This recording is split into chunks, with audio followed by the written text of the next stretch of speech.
ketika AOI udah clear dan clean, dinas mengusulkan, kemudian kita memberikan anggaran ke Dinas Pertanian Provinsi untuk dilakukan SID di situ. Nggak ada alasan, Bu. Makanya ketika kita lihat, aduh ini sayang banget nih, coba saya jadi petani. Kadang-kadang banyak faktor yang di atas kertas bisa diselesaikan, ternyata pas di lapangan tidak bisa diselesaikan. Bayangin kalau misalnya Gen Z ini bersatu, jadi brigade pangan, ini kan menarik banget. Jangan takut jorok ya yang muda-muda, karena jorok itu identik dengan uang. Itu.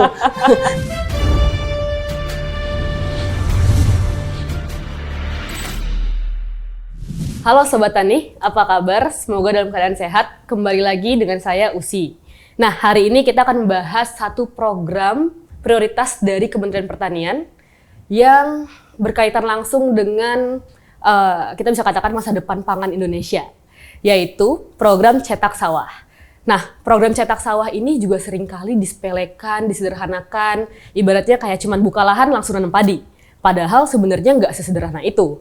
Kenyataannya ini lebih kompleks. Ini melibatkan terkait perencanaan teknis, kita bahas soal survei detail, pendampingan petani, bahkan sampai ke tata kelola irigasi. Dan beruntungnya, teman-teman Sobat Tani, di episode kali ini kita sudah kedatangan orang yang terlibat langsung dalam implementasi, dalam desainnya, dan langsung saja sudah ada Bu Vera di sini dari Direktorat Penyediaan Lahan, Direktorat Penyediaan Lahan Kementerian Pertanian. Selamat datang Bu, terima kasih sudah hadir. Oke, nah ini kita santai aja ya Bu ya. Hari ini mungkin bisa membantu teman-teman Sobat Tani untuk lebih memahami ini program tentang apa sih, siapa sih yang mendapatkan manfaatnya, dan kira-kira tantangan di lapangannya bagaimana sih implementasinya gitu. Nah, tapi sebelum masuk ke teknis nih Sobat Tani, mungkin ke Ibu Vera, saya pengen bertanya sedikit untuk lebih ke konteksnya Bu. Kalau misalnya kita bahas konteks, menurut Ibu nih, apa tantangan terbesar Indonesia ya Bu dalam penyediaan lahan pertanian saat ini? Ya, oke, terima kasih Mbak Usi, Bapak Ibu semuanya, saudara-saudara. Jadi memang program cetak sawah ini bukan asing, hal baru lagi buat kita. Ini sudah ada dari puluhan tahun yang lalu. Puluhan tahun? Iya, dari zaman Pak Soeharto. Sudah ada? Sudah ada. Jadi kita ada pernah dengar program cetak sawah 1 juta hektar yang di Kalimantan Tengah. Mungkin itu Sobat Tani yang ibu-ibu, ibunya gitu ya, bapaknya mungkin familiar ya Bu ya sama cetak tanah? Iya, cetak sawah. Ya, cetak sawah itu bukan hal baru. Dan memang untuk 2 tahun terakhir ini Pak Presiden Prabowo itu lebih menekankan ke program cetak sawah dalam hal penyediaan lahan untuk lumbung pangan kita, karena memang ini sangat dinamis ya kebutuhan pangan ini, karena kita tahu pertumbuhan penduduk itu meningkat terus-menerus dari waktu ke waktu.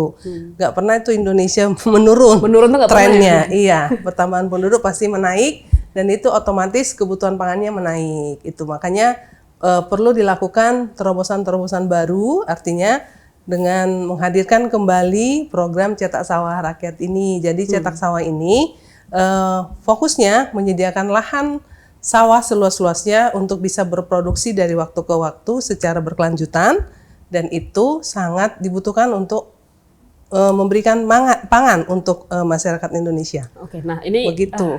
Ini kan emang agak rancu ya Bu. Misalnya kalau saya sendiri kan nih sebagai anak muda gitu misalnya Bu, kalau kita bahas soal cetak sawah gitu, saya kan familiarnya dengarnya cetak baju, cetak banner gitu ya Bu. Ini tuh cetak sawah gitu. Nah, saya belum kepikiran bagaimana secara teknis bisa dilakukan cetak sawah ini Bu. Bagaimana prosesnya pencetakan ini gitu? Iya. Kalau prosesnya panjang ya Bapak Ibu. Jadi pertama sekali Mbak Usi, kita kenal yang namanya area of interest. Artinya area-area yang sudah kita plot memang untuk dijadikan sawah baru. Jadi lahan yang benar-benar belum pernah jadi sawah, misalnya tambang, kebun gitu. Kemudian lahan terlantar dan juga semak belukar dan juga rawa-rawa yang tidak pernah dilirik oleh orang, kita jadikan sawah. Yang tambang tuh bisa ya Bu ya? Bisa di tambang, tapi memang tantangannya besar, artinya dan memang udah tidak digunakan, ada izin lagi di situ ya, tidak ada izin, jadi sudah dilepaskan izinnya dan dia terbuka tapi tidak berfungsi gitu. Makanya kita lakukan pencetakan sawah baru di lahan-lahan yang marginal itu, yang tidak pernah dilirik orang dijadikan sawah. Dan itu tantangannya besar seperti tadi AO itu. Jadi area of interest ini kita berharap dia clear dan clean, artinya tidak lahan tersebut tidak di dalam kawasan hutan, kemudian lahan tersebut jadi nggak akan babat hutan tuh nggak akan babat hutan. Kemudian dia di dalam pola ruang rencana tata ruang wilayah di kabupaten tersebut, dia berada di kawasan pertanian. Jadi memang bukan di kawasan lain-lainnya, tapi memang di kawasan budidaya pertanian. Kemudian dia tidak ada izin di dalamnya pasti ya, clear ya. Kemudian dia tidak di dalam lahan baku sawah tahun 2024. Lahan baku sawah ini sudah ditetapkan oleh Kementerian ATR BPN sebagai baku lahan sawah yang existing saat ini di Indonesia. Itu sekitar 7,3. Jadi cari yang baru lah. Iya, yang baru di luar dari itu. Kalau baku sawah kan soalnya udah ada ya. Iya lah, sawah itu kalau LBS itu kan sudah sawah existing. Jadi bukan itu yang digunakan sebagai cetak sawah baru. Tapi di luar itu. Oke, berarti kita cari lahannya yang clean and clear ya. Clear dan clean. Iya, nah, tapi apa tujuan sebenarnya Bu ya untuk cetak sawah? Apakah memang hanya untuk memperluas luas sawah atau sebenarnya ada buat tujuan yang lebih dalam lagi dan lebih panjang kayak untuk ketahanan pangan, misalnya untuk para petani misalnya agar punya lahan lagi gitu. Tujuan jangka panjang pasti jadikan lumbung pangan ya. Lumbung pangan. Iya, Indonesia kan pengennya tahun 2045 jadi lumbung pangan nasional ya. Dan sudah kita diuji juga ya. Sejak Covid yang lalu itu, masa Covid kita bisa memenuhi pangan kita walaupun kenyataannya kan sedang kena musibah ya. Nah, itu sudah menunjukkan bahwa pangan kita cukup dan itu harus dilakukan secara berkelanjutan. Oke. Iya, gitu Mbak Usi. Emang cetak sawah ini digunakan untuk tadi lumbung pangan ya, iya, 2045 lumbung pangan, itu. Iya. Nah, kalau misalnya berbicara tentang manfaatnya, Bu, siapa yang paling bermanfaat? Maksudnya gini, tadi kan kita udah bahas RT RW-nya harus sesuai clean and clear juga, gitu kan. Berarti kan ada melibatkan Pemda juga di sini. Pasti. Tapi ketika cetak sawah ini dijalankan, yang paling dapat merasakan manfaatnya apakah petani, apakah Pemda, atau keseluruhan nih, Bu? Ya, jadi memang kita tahun ini kan spesifik disebut dia cetak sawah rakyat. Kenapa? Karena memang rakyat lahan-lahan rakyat yang digunakan, ya kan? Dan nanti setelah dicetak pun rakyat juga yang akan menikmati, mendapatkan manfaatnya. Kita bantu dengan setelah dicetak kita bantu juga saprodi dan kita bantu juga alat dan mesin pertanian sampai dia bisa berdiri sendiri, lahan itu berproduksi dari waktu ke waktu. Dan otomatis petani juga meningkat pendapatannya. Petaninya ya. Iya. Nah, tapi mungkin sedikit ke belakang sedikit ya Bu ya. Tadi kalau misalnya tadi kan harus clean and clear, kita cari lahannya yang memang sudah tidak ada izin dan semacam ya Bu ya. Betul.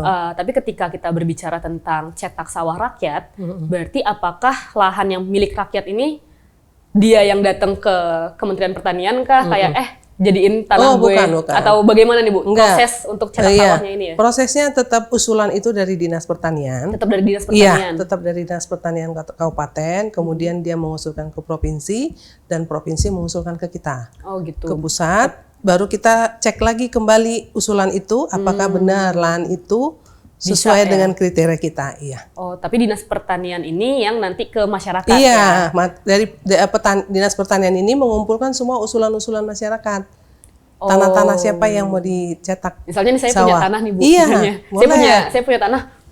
Saya datengin berarti Dinas Pertanian tempat ya Bu ya? Dinas Pertanian setempat. Melalui PPL juga bisa. Kan PPL yang lebih dekat di petani kan? Oh, penyuluh pertanian. Jadi dari penyuluh kayak, bro, misalnya gitu ya? Iya.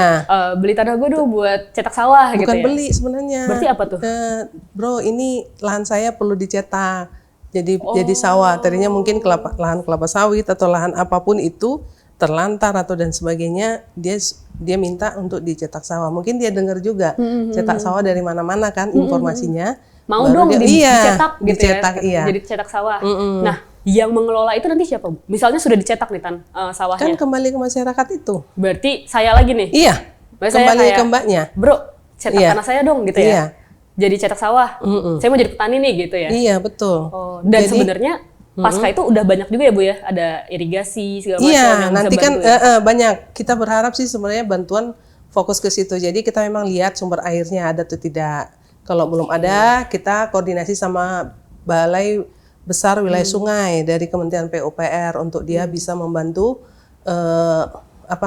hal-hal yang berhubungan dengan air. Misalnya jaringannya kah, mendatangkan sumber air dari saluran sekunder primer ke lokasi mereka, lokasi lahan sawahnya gitu, Mbak Usi.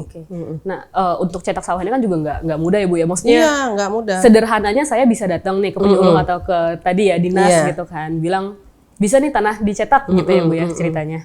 Nah, tapi di balik itu kan sebenarnya ada survei SID ya? Iya, betul. Ya kan, jadi itu tuh program selanjutnya. Jadi Program ketika AOI udah clear dan clean, dinas mengusulkan, kemudian kita memberikan anggaran ke Dinas Pertanian Provinsi untuk dilakukan SID di situ, survei, investigasi dan desain. Dan di sanalah disusun kerangka acuannya, kemudian sesuai dengan petunjuk teknis kita, dan mereka bekerja sama dengan instansi pemerintah lain, dalam hal ini perguruan tinggi negeri, untuk melakukan survei, investigasi dan desain dari usulan yang mereka sudah sampaikan. Ibaratnya kayak feasibility study-nya iya, lah betul, gitu ya Bu betul. ya. FS-nya tuh Iya, layak nggak nih gitu ya? Bukan cuma layak, apa yang diperlukan oleh lahan itu supaya dia jadi sawah. Oh, dan itu dibantu semua iya, oleh dibantu semua oleh Kementerian pemerintah dari kita, Kementerian Pertanian. Targetnya ada Bu? Maksudnya kuota misalnya Bu? Kota ada, setiap tahun kan ada. Untuk tahun ini kita 225.000 hektar di seluruh Indonesia. Kuotanya ya? Iya, kuotanya, dan itu memang secara anggaran sudah disiapkan oleh Kementerian Pertanian. Dan tahun depan ada juga. Udah tahun depan juga udah ada ya Bu? Sudah ada. Jadi sudah ada. 200 berapa tadi Bu? 225.000 tahun ini 2025. Lumayan juga ya Bu? Iya, lumayan. Kalau misalnya itu berhasil semuanya luar biasa Indonesia. Iya, nah kalau misalnya itu saya juga ingin bertanya, tadi kan udah ke tanah ini, nanti akan balik lagi ke saya, sebenarnya saya yang mengelola dan yang lain. Betul. Tapi ketika sudah jalan cetak sawah ini Bu, apakah jadinya ada bagian negara, misalnya mereka ngambil kayak, ya udah ini kan udah gue bantu cetakin nih, gue ambil ya berapa persen misalnya itu. Enggak ada, tidak full ada. Ya Bu ya? Full Sobat Tani? Full, dan kita bantu lagi Saprodi, itu tadi, bantuan benih, pupuk. Dibantu lagi sama alat dan mesin mesin pertanian. Nggak ada alasan dong ya Bu ya? Nggak ada alasan Bu, makanya ketika kita lihat, aduh ini sayang banget nih, coba saya jadi petani. Gitu. Saya nggak wawancara Ibu sekarang. Makanya kalau kita, aduh sayang banget ini kalau nggak dimanfaatkan oleh rakyat Indonesia ya. Gitu. Tapi ini berarti baru diaktifkan kembali 2 tahun ya Bu ya? Tahun ini baru. Baru tahun ini ya, ya? muncul kembali setelah 2016-2017. Setelah 2016-2017, ini baru mulai menggelontorkan luas dengan untuk progresnya udah sejauh mana Bu? Saat ini, untuk progresnya ini kan lagi sedang kita kejar supaya mencapai 100%. Namun memang cuaca iklim dan yang curah hujan yang sangat tinggi saat ini itu menjadi faktor penghambat ya. Karena kalau ini kan banyaknya kita bekerja di lokasi lahan rawa. Lahan rawa itu kan airnya luar biasa melimpah. Apalagi dengan ada hujan saat ini, dia bisa semakin tinggi muka air tanahnya.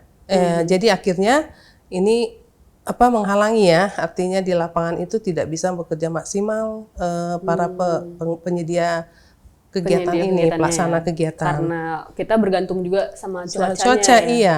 Bu ya, tapi karena ini lahan sebagian besar lahannya memang lahan rawa. Tapi ada cerita yang udah berhasil, maksudnya dari masyarakat ya, yang sebenarnya seperti saya gitu, mau datang ke penyuluh, tolong cetak tanah saya, dia bilang gitu kan. Udah ada cerita yang berhasil? Ada cerita. Boleh diceritain mungkin ke Sobat Tani biar terinspirasi untuk langsung, oke, habis ini cetak sawah. Iya, banyak sih sebenarnya. Tapi contohnya yang paling kita yang nggak pernah pikirkan itu ada di Merauke. Merauke? Iya, Merauke itu sangat spesifik. Sebenarnya dia ada pelepasan ya hutan ya, jadi APL. Tapi memang masyarakat di sana karena memang yang mimpinnya kepala suku, jadi masyarakatnya ini antusias untuk ikutan. Dan sekarang mereka malah minta menambah dan menambah luas lahannya untuk dicetak. Dan itu lumayan juga berhasil gitu loh dari yang kita lihat saat ini. Dan itu bisa menambah pasokan pangan kita ya? Iya, yang pasti, kan di situ otomatis ya? Iya. Gitu. Ini kita kan masih berharap dia 1 kali tanam misalnya, contohnya untuk bisa berhasil. Kemudian kalau dia bisa 2, 3 3 kali dalam 1 tahun lumayan kan produksi pangannya. Iya. Iya. Dan itu kita bisa segera swasembada pangan Iya, ya, seperti betul. program prioritas pemerintah. Betul. Nah, Bu, kalau misalnya tadi balik lagi ke cerita saya, Bu. Ini kayaknya emang saya yang concern sih, Bu, mau Iya, cetak nggak sawah apa-apa, ya. sih. Sebenarnya saya mau cetak sawah gitu. Oke, dicetak gitu. Tapi kan saya basicnya bukan petani. Kira-kira dari Ibu sendiri atau dari kementerian gitu ya, menyediakan juga nggak untuk pendampingan petani ini, Bu? Iya, kita Dari awal gitu. Iya, betul. Jadi memang kegiatan ini bukan hanya di lahan dan irigasi pertanian, tapi itu juga dibantu oleh teman-teman dari Badan SDM Pertanian. Teman kita yang dari eselon 1 lain, mereka dalam hal ini membentuk namanya Brigade Pangan, mendukung cetak sawah, dan di sana mereka melatih semua personil yang terlibat di dalam Brigade Pangan ini. Jadi mereka lah yang mengawal nanti. Jadi mereka mengawal memberikan pemahaman bagaimana melakukan budidaya tanaman pangan yang belum pernah mereka tahu kan. Selama ini mungkin mereka di budidaya perkebunan, ini di budidaya pangan, bagaimana manajemennya dan sebagainya. Jadi kemudian juga alat-alat pertanian, bagaimana mengoperasionalkan mereka dilatih. Karena ada badan SDM yang di provinsi-provinsi itu mereka Fokusnya diberikan untuk tools pelatihan. untuk itu ya. Oke, berarti ini end to end ya, Bu ya? Iya. Dari hulu ke hilir. Iya, betul. Jadi nanti saya bisa jadi brigade pangan gitu ya, Bu ya? Iya, bisa. Iya kan? Iya, bisa Mbak Usi. Menarik Jadi brigade pangan yang nanti memang kita kasih bantuan itu kan ke brigade pangan tuh, yang alat mesin pertanian. Jadi mereka yang Benih-benihnya, operasional. pupuknya juga ya, Bu? Iya, benih, pupuk, pestisida dan sebagainya. Syaratnya adalah tadi kalau misalnya bangun cetak sawah doang atau misalnya ada syarat lain gitu, Bu? Buat Enggak. saya bisa jadi brigade pangan? Enggak Nggak ada. Enggak Semua sobat tani bisa ikut? Iya, semuanya bisa. Oh, menarik sih. Nggak ada alasan harus ini dan harus itu. Lagi-lagi ini menguatkan pertanyaan, terus kenapa enggak gitu? Iya, makanya saya Jadi kadang-kadang teknik sedih juga ya kalau lihat angkat-angkatan muda yang di jalanan itu nggak kerja, luntang-lantung gitu kan, kasihan juga. Maksudnya kita sebenarnya kalau dia mau tahu datang ke Kementerian Pertanian nanti kita arahkan. Iya, sebenarnya banyak program kita yang tidak tersentuh ke kaum muda ya, karena mungkin ketidaktahuan atau apa gitu. Iya. Tapi mungkin memang kan sekarang nyari lahan juga udah lumayan sulit ya, Bu. Iya, sulit Gitu. ya. Ada beberapa mungkin yang calon-calon brigade pangan belum ada lahannya nih gitu kan. Iya, Nah, tapi kan dia kerja sama poktan atau gapoktan yang ada di lapangan itu. oh itu bisa kayak gitu Iya, ya, Bu bisa. ya. Jadi nggak perlu harus punya lahan. Misalnya kan nanti takutnya ada yang bilang gimana harus jadi tuan tanah dulu nih baru bisa Enggak, jadi enggak cetak juga. tanah. Enggak ya, Bu ya? Enggak juga, tapi yang penting dia domisili di lokasi tersebut ya. Oh, domisili Iya, berarti ya, domisili berdasarkan di, situ di desa itu. Gitu. Oke. Nah, Atau di kecamatan itu. terkait tantangannya, Bu. Kok tadi kan kita udah berjalan lah setahun ini gitu ya. Terus kita juga tahu bagaimana cara-cara prosesnya. Mungkin sekarang jadinya lebih sederhananya. Mungkin saya sedikit wrap up ya, Bu ya. Iya. Kalau misalnya teman-teman punya lahan di daerah ya, di domisili tersebut atau bekerja sama dengan Gapoktan ya, itu bisa ke penyuluh atau bisa ke dinas pertanian, minta untuk dicetak sawah. Iya, Setelah betul. itu kita bisa mendapatkan pelatihan juga, Iya, iya. mendapatkan pelatihan di Brigade Pangan untuk pupuk benih don't worry be happy karena disediain Iya, juga. Ya, Bu, iya, ya? betul. Oke, nah dari situ kita bisa tahu nih proses-prosesnya, Bu. Tapi kita juga harus aware sama tantangan di lapangannya nih, gitu Iya, kan. Kalau tadi kan sedikit ada terkait musimnya ya, karena hujan, curah hujan dan lain-lain. Tapi selain daripada itu, Bu, ada tantangan apa lagi sih di lapangan? Misalnya kayak ada faktor dari kesiapan sayanya Iya, atau betul. dari ternyata status lahannya dan lain-lain. Nah itu Jadi memang kadang-kadang kita ini ya, apa namanya, setelah di SID itu banyak juga faktor lain. Jadi kadang-kadang petani ini sudah tadinya dia mengiyakan untuk lahannya dicetak, ternyata pada saat ada alat berat dan sebagainya masuk ke lahan, dia bilang nggak jadi. Nah, itu kenapa tuh ada, nggak tahu juga kita faktornya apa. udah bilang kayak enggak mau. Iya, nggak mau. jadi. Akhirnya dia mengabaikan apa yang sudah ditetapkan di awal pada saat SID gitu. Nah kalau seperti itu gimana, Bu? Misalnya Jadi kita- tiba-tiba saya berubah pikiran. gitu. Iya, berubah pikiran, berarti kan kita mediasi lagi. Perlu waktu untuk memediasi. Jadi Dinas Pertanian akan memediasi kalau kenapa di lahan itu terjadi penolakan.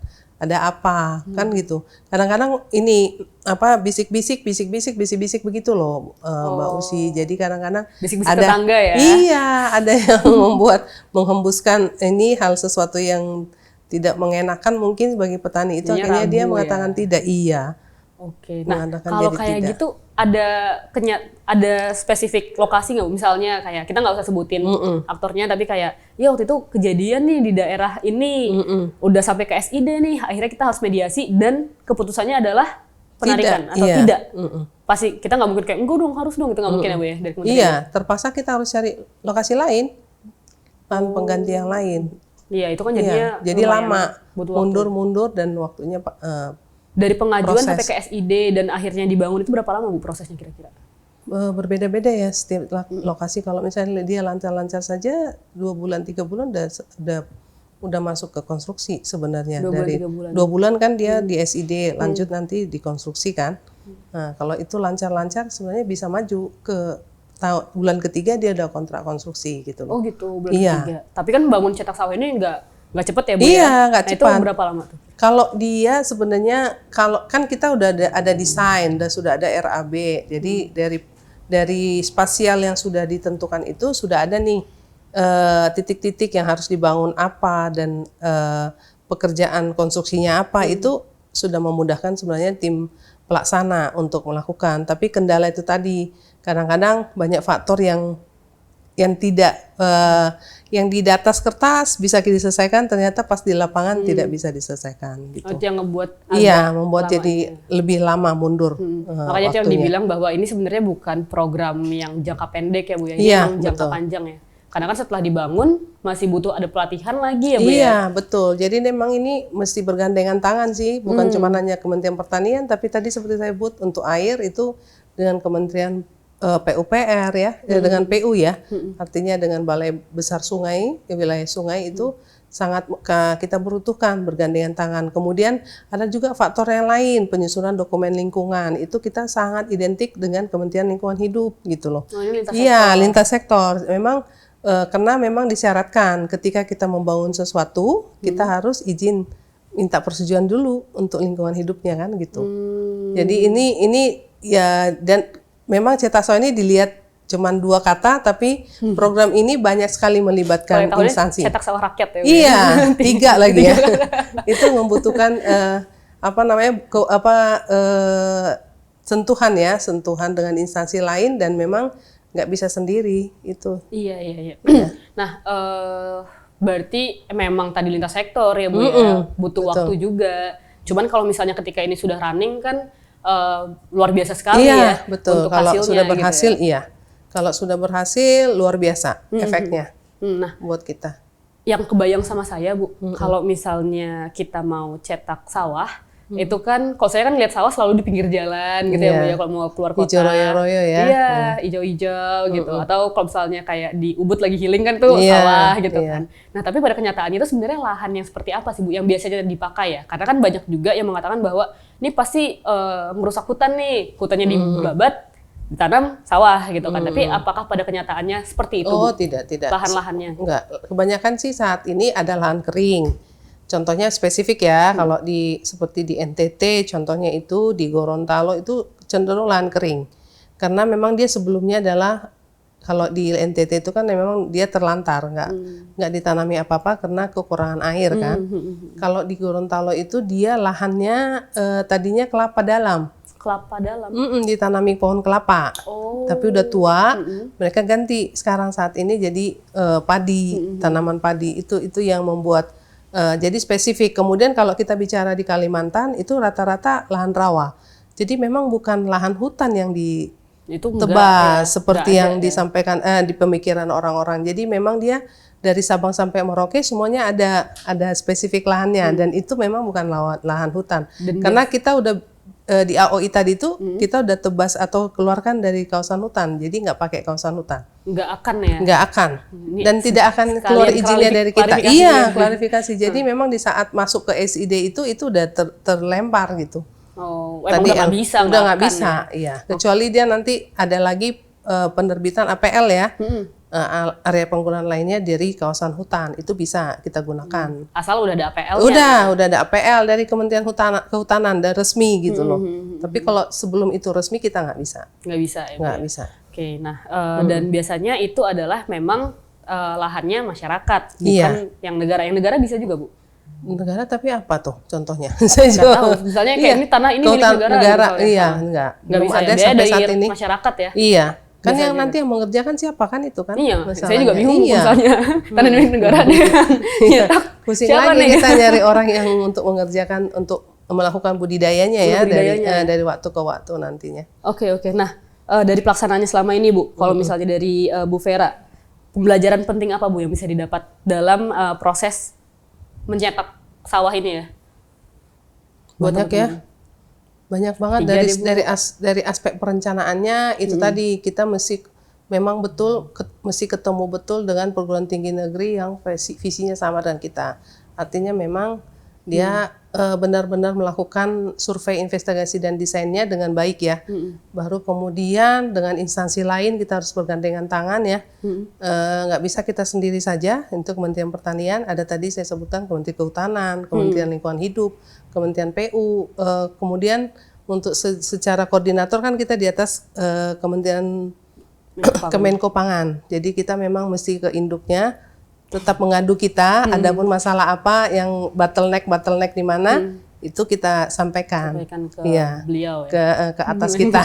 Jadi dia yang ngetok, yang mana lagi masalahnya ini gini. Jadi itu, dan yang pasti kan pemerintah daerah ya, karena memang ini kan anggaran kita sampaikan semuanya ada di provinsi dan kabupaten, di Dinas Pertanian. Iya.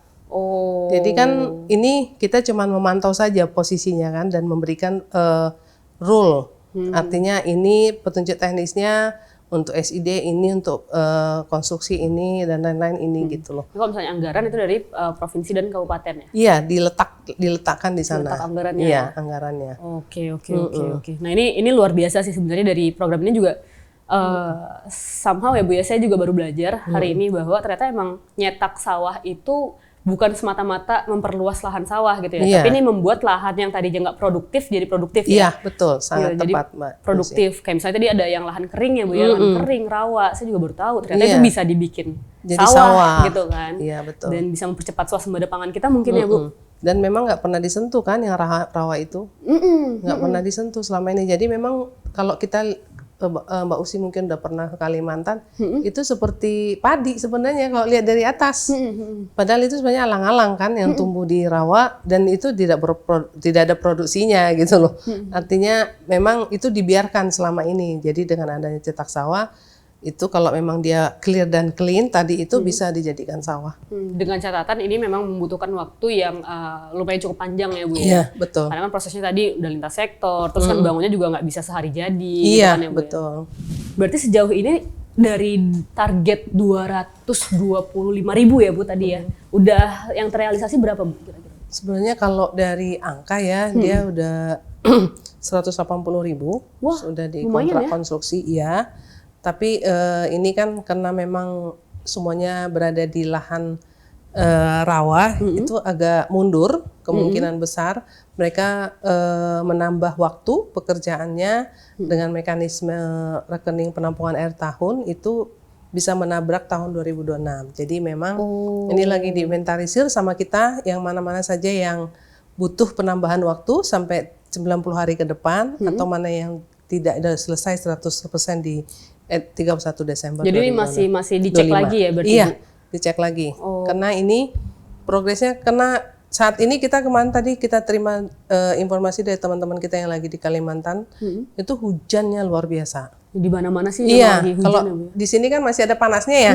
Di situ nggak dari pagi sampai sore itu hujan terus-menerus. Iya, jadi kita nggak bisa semata-mata melihat targetnya segini, iya, harus selesai segini, gitu kan. Betul. Karena kan ada faktor-faktor lain yang di luar kontrol kita gitu ya Bu ya. Dan itu ada catatan semuanya di kita gitu loh. Oh gitu, dan ini seluruh Indonesia, maksudnya satu Indonesia Bu, dari Aceh sampai Papua. Iya, apalagi Aceh, Sumatera itu lagi bencana banjir begitu. Makanya kita juga.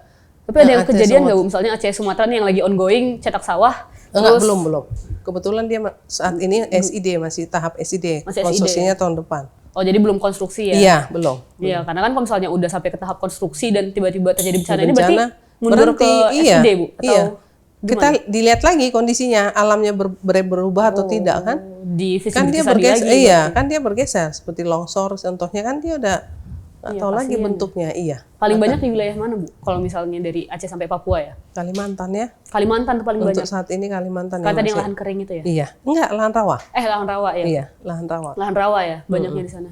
Kalimantan yang paling tinggi. Lahannya masih Hampir- banyak ya? Masih. Itu tadi yang terlantar itu memang dia kelihatannya padi, tapi ternyata dalamnya bukan padi.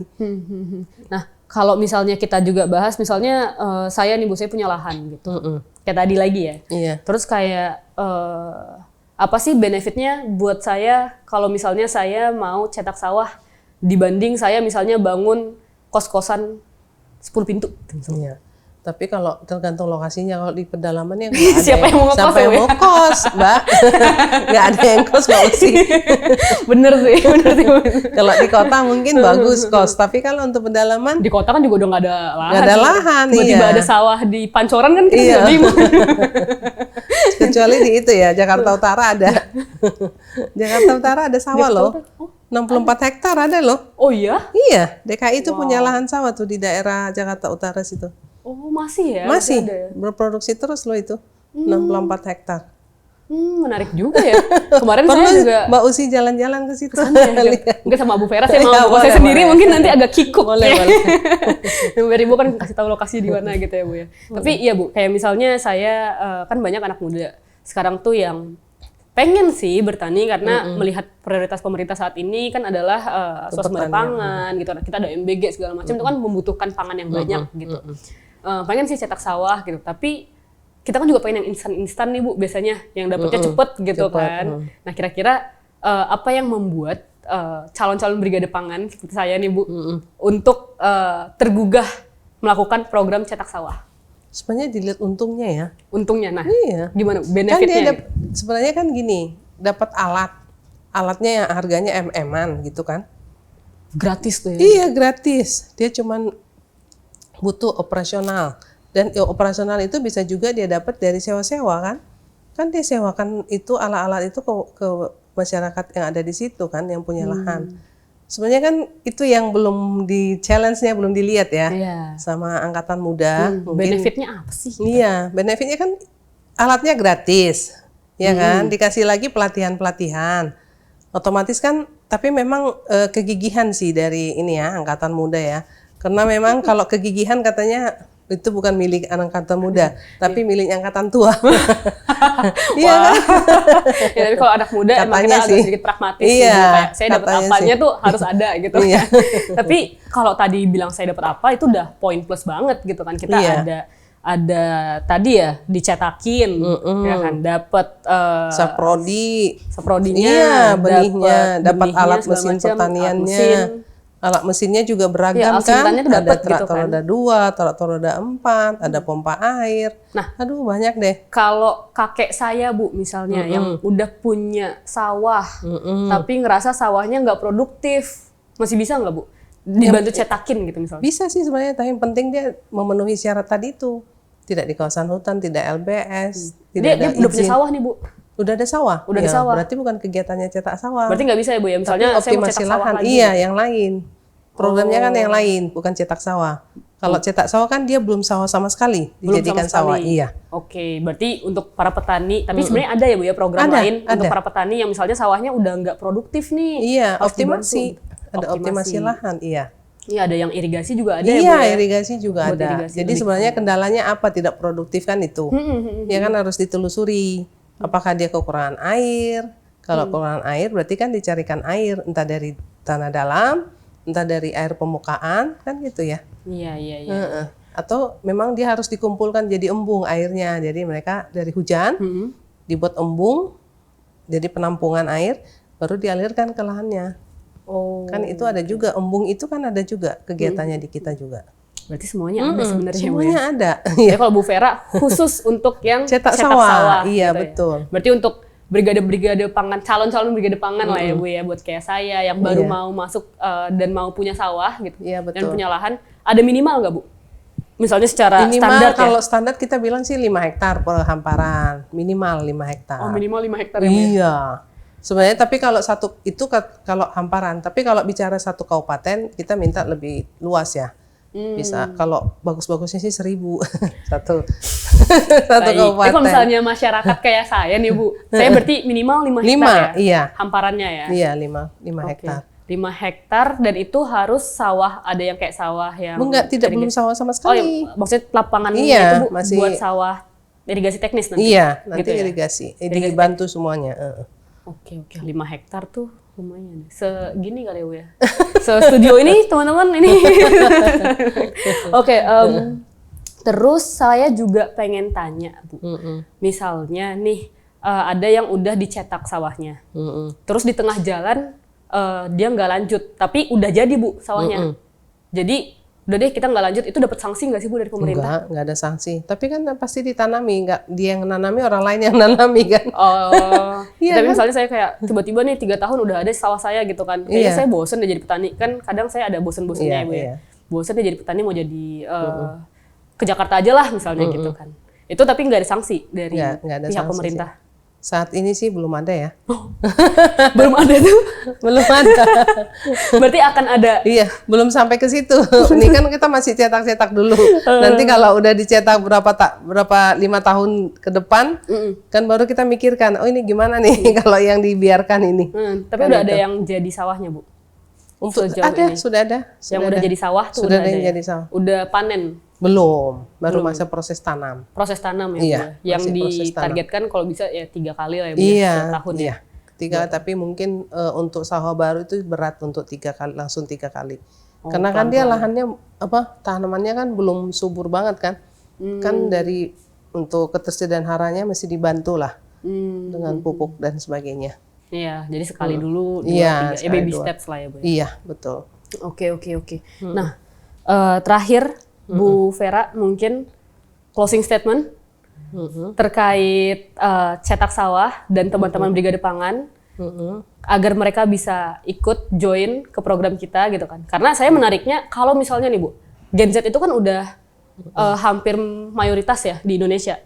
Bayangin kalau misalnya Gen Z ini bersatu jadi Brigade Pangan gitu Iya. kan. Ini kan menarik banget. Malah swasembada pangan yang seharusnya bisa dijalankan di 2045 mungkin bisa di 2030 udah tercapai Iya, gitu. lebih cepat ya. Ya kan Bu. Nah mungkin kalau dari Ibu sendiri gitu, gimana Bu caranya untuk meningkatkan agar Gen Z ini bersatu gitu untuk jadi sobat tani dan Brigade Pangan? Silakan Bu. Iya, oke, baik Mbak Usi. Jadi teman-teman kaum muda ya, kaum muda kadang-kadang kena takut lihat lumpur, ya, lihat jorok, itu sangat tidak banget gitu loh. Tapi itu ngaruh untuk banget petani. ya Bu ya. Maksudnya Sebenarnya harus kena lumpur kalau iya, ke berita petani. kayak takut joroknya misalnya Iya, gitu. Itu lumayan ngaruh ya berita Iya, ngaruh gitu ya? banget berita itu. Padahal sebenarnya kan joroknya kan bisa dicuci, bisa dibersihkan ya. Kan bukan dia nggak berbau sebenarnya ya. Kan dia kena tanah, memang harus cemplung ke tanah dia baru bisa menikmati yang namanya mengolah lahan dengan traktor roda 2, dengan traktor roda 4. Kan nggak ada bersih-bersihnya itu. Tapi setelah itu, setelah bekerja kan bisa dibersihkan sebenarnya kan. Jadi jangan takut jorok ya yang muda-muda, karena jorok itu identik dengan uang. Itu. Kalau dia mau jorok-jorokan, berarti dia butuh uang. Karena memang pertanian itu tidak ada yang bersih, artinya tidak mesti ke lahan sawah ya khususnya ya, karena ini programnya cetak sawah. Lain lagi kan dengan tanaman hias dan lainnya ya, dan sayuran dan buah itu kan kalau padi memang dia harus cemplung ke tanah, nggak bisa tidak, karena memang dia harus lihat proses penanaman, baru dia kemudian juga harus lihat pertumbuhan tanaman itu dia sehat atau tidak, kan gitu, ada gulma atau tidak, dia kan harus turun petaninya. Jadi memang identik dengan jorok dan panas-panas, iya kan? Begitu kan Mbak Usi ya. Wah, jadi nggak tahu, kalau saya mah saya tidak takut jorok dan tidak takut panas. Jadi nggak ada alasan untuk tidak gitu ya kaum muda ya. Tapi memang dilihat lagi hasilnya. Kalau kita serius melakukan itu semuanya, yang pasti lumbung pangan bisa tercapai. Oke. Gitu. Karena memang saat ini kita udah mulai menunjukkan ke krisis untuk angkatan muda untuk jadi bekerja di sektor pertanian. Ya. Iya. Iya. Kadang kan yang bikin saya ragu ya Bu sebenarnya ya Bu. bukan yang jorok sama panasnya oke lah ya Bu, ada sedikit mungkin sedikit lah benernya gitu ya Bu, tapi lebih ke saya tuh nggak ada keturunan petani gitu Bu. Jadi kayak, dan saya juga bukan backgroundnya petani gitu kan, walaupun nanti akan mendapatkan pelatihan dan pembimbingan gitu. Tapi kan sekarang nggak ada alasan Mbak Usi, orang internet, YouTube dan sebagainya itu menyediakan informasi apapun yang kita butuhkan.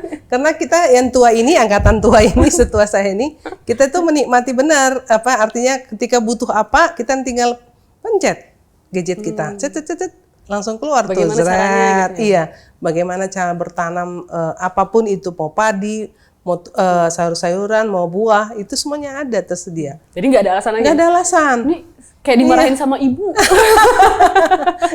Nggak ada alasan. Jiwa ibunya ya keluar ya.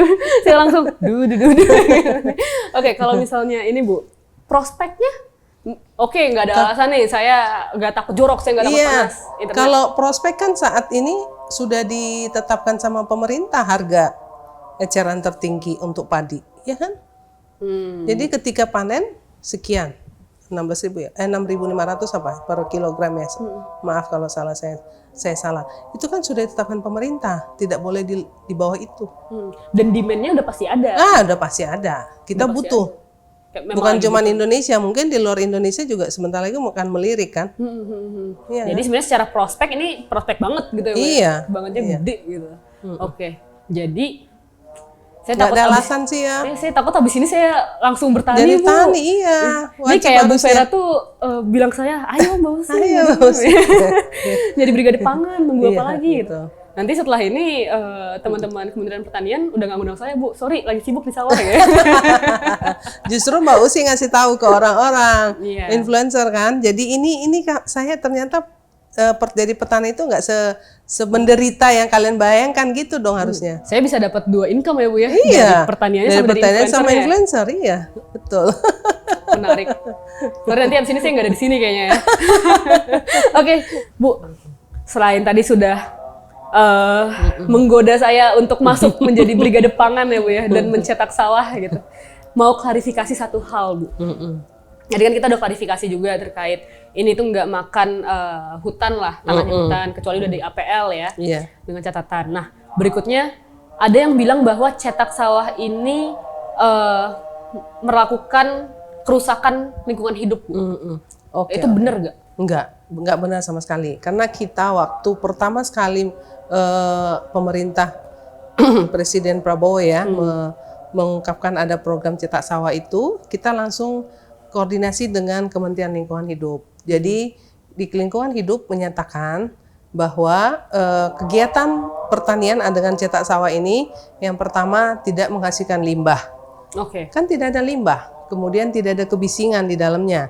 Jadi katanya kan mesti dicek airnya dan tanahnya. Kan kita nggak melakukan proses apapun di tanah. Kita kan cuma hanya merubah tanah yang tadinya misalnya bergelombang jadi rata, dipetakin sawah kan begitu. Jadi nggak ada limbah-limbah dan nggak ada pun cairan kimia yang kita gunakan di dalam proses itu. Oh, jadi cuma kabar burung. Iya, B3 nggak ada sama sekali. Jadi kita kemarin itu disampaikan oleh KLH, coba gimana proses pencetakan sawah, kita ceritakan dari A sampai Z, dari awal prosesnya sampai berakhir, sampai siap tanam, mereka menyatakan ini tidak ada limbah di dalamnya. Jadi baik air, baik tanah itu tidak ada limbah B3, karena memang kita tidak menggunakan cairan. Kita kan mekanis semuanya. Kenapa ada cairan, Bu? Nggak ada cairan makanya, justru. Iya, makanya mereka bisa bilang ada cairan. Ada limbah B3 dan sebagainya kan, ini nggak.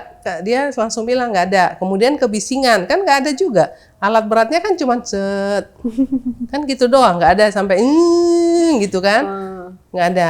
Jadi kemudian keluar masuk alat juga kan nggak selalu. Dia kan masuk kerja selesai baru keluar. Jadi dia cuma 2 kali pergi dan pulang. Kan nggak gitu. ada yang mundar-mandir. Nggak ada yang mundar-mandir. Seperti misalnya truk ya keluar masuk proyek gitu nggak ada. Jadi kami identifikasi betul pada saat ketemu dengan Kementerian Lingkungan Hidup, mereka menyampaikan itu seperti apa programnya dan bagaimana. Jadi kami jelaskan ini pekerjaannya, ini tahapan pekerjaannya dan ini hasilnya. Dan itu, tapi cuman kita disampaikan memang harus perlu penyusunan dokumen lingkungan.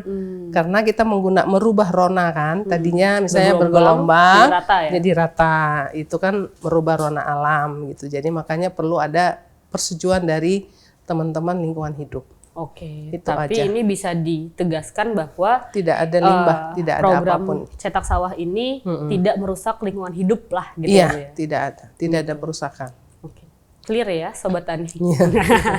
Oke, berarti saya melihat, saya bingung kekurangannya di bagian mana sih Bu berarti? Tadi kan saya udah ngulik-ngulik ya tantangannya Bu. Terus kalau misalnya saya kayak gini gimana Bu gitu kan. Ternyata sampai selesai episode ini saya juga belum menemukan gitu kan. Dan ya mungkin nanti saya tanya dulu apakah saya punya lahan 5 hektar. Iya, boleh Mbak Usi.